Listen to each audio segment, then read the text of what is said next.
Hey guys, welcome back to Andy's Dinosaur Reviews. Today we're going to take a look at a Mojo figure, and this is a Mojo Spinosaurus. A little while back when I got the 2018 Mojo figures, I actually got a whole bunch of other Mojo figures that I was interested in that box set with the 2018 figures, and I have not reviewed them quite yet, but I'm going to start now as I definitely think they are worth looking at. This one is the Spinosaurus from Mojo Fun, and it looks like it has a very Jurassic Park 3 style sculpt. It's obviously a bipedal version of a Spinosaurus, but it doesn't exactly have a paint scheme that matches the JP one, so that's a plus, at least that they didn't full-blown copy the JP one, but it definitely appears to have a very Jurassic Park style inspired sculpt. So I won't complain about that. I always love a JP styled Spinosaurus, so that's definitely a plus, honestly, in my book.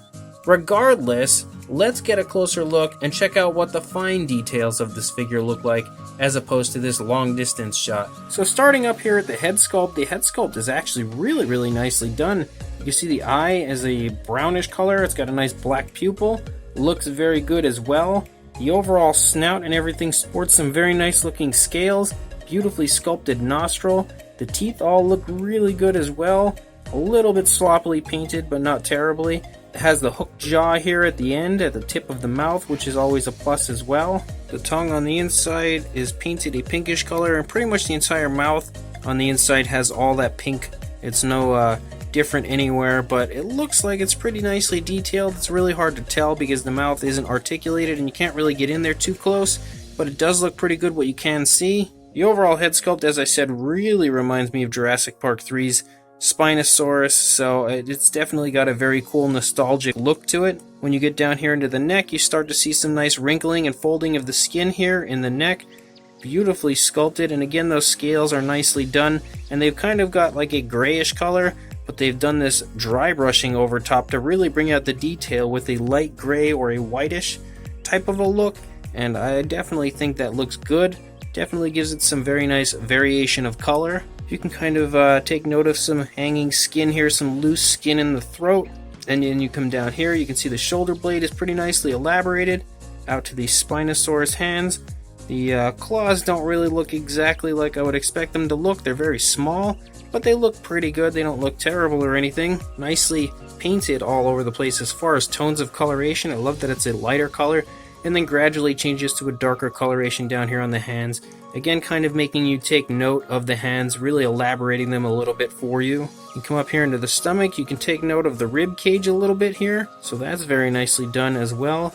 That same scaling is kind of the entire detail, honestly, of the whole body. It all really has that same type of scaling, but it doesn't look bad. I think it looks pretty good. Could have looked better, but still not terrible. Take note of some very nice musculature here in the thigh and the hip bone, beautifully present. You can also take note of some wrinkling of the skin and some folding of the skin, showing the body reacting as far as the skin goes to the movement of the leg. Sort of looks like the skin is bunching up here a little bit in the stomach. It just kind of appears as though you can see it pushing into the stomach as this leg is stepping forward. Nicely sculpted knees, very beautiful calf muscles there.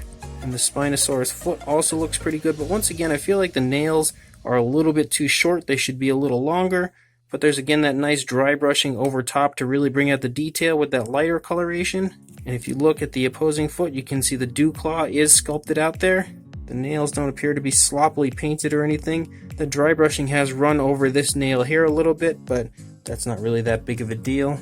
Looking at the sail overall, it's got a very similar look as far as the scale work and detailing as the rest of the body, but it looks really good. I actually really like that coloration that they've got in there and how it nice and gradually changes to that dark, almost burnt umber at the top, which also has a dry brushing of that lighter color over the entire top and the spine of the animal, just giving it again some variation of color, but looking very cool. I think that whole sail area looks so neat because of the coloration that's been included. And then you come out here onto the tail, very nicely sculpted the whole way out. It's got a slight curve as it bends down, and again those same type of scales run the entire length of the tail. Looking at this side, it's pretty much the same as the opposing side.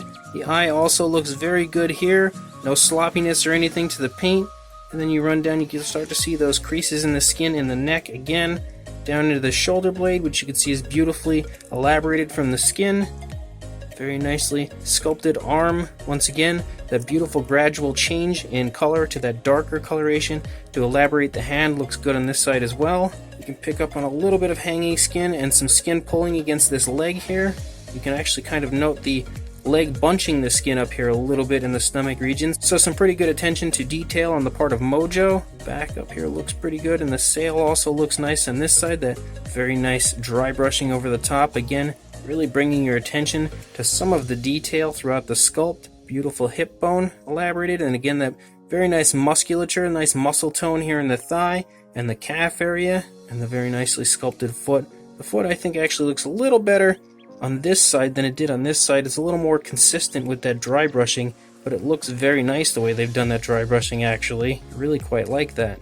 And then again, you can see a few creases in the skin here right behind the thigh as you run out that tail once again. The paint job on this is really nice. Aside from that dry brushing that they've really done to bring out all the detail, you can see it's like a darker green and then gets to a lighter green and then an even lighter, almost a white on the bottom. But you've also got the coloration that gets darker on the feet and the hands, with some nice dry brushing done over both of those as well, bringing out the detail.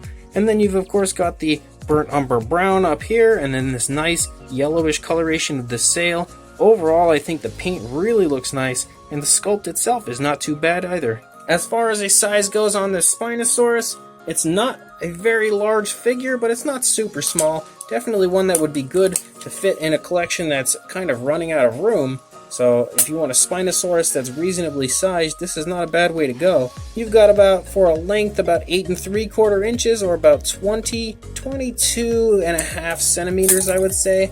You've got about 4 inches on the height, maybe a little bit over, or about 10.5 centimeters. For a size comparison, it's our always trusty and friendly Tyrannosaurus Rex, who just beyond scales over this Spinosaurus. He just absolutely towers over him.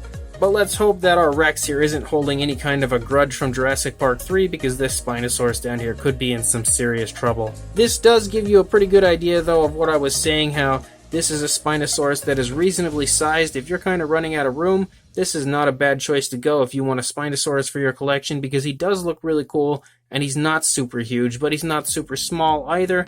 I think he's a pretty good size, honestly.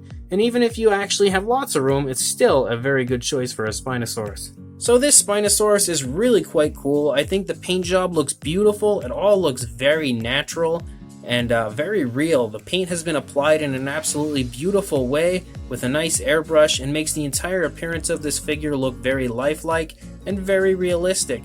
I love the dry brushing they've done over it also, because it really brings out some of that beautiful detail and sculpt that is included. Overall, the Spinosaurus sculpt, like I said, looks really a lot like the JP3 version, or at least I feel like it does. So again, it wins points in my book as far as nostalgia goes, just because I am a huge fan of the Spinosaurus from JP3. The overall coloration of the sail makes this entire thing just go from looking very normal and realistic to actually kind of striking, because that yellow that they have included just really looks cool. It kind of gives me the feeling of like a sunset or a sunrise. So it just looks absolutely beautiful the way they've applied that, and was such a great choice as far as coloration on the sail goes.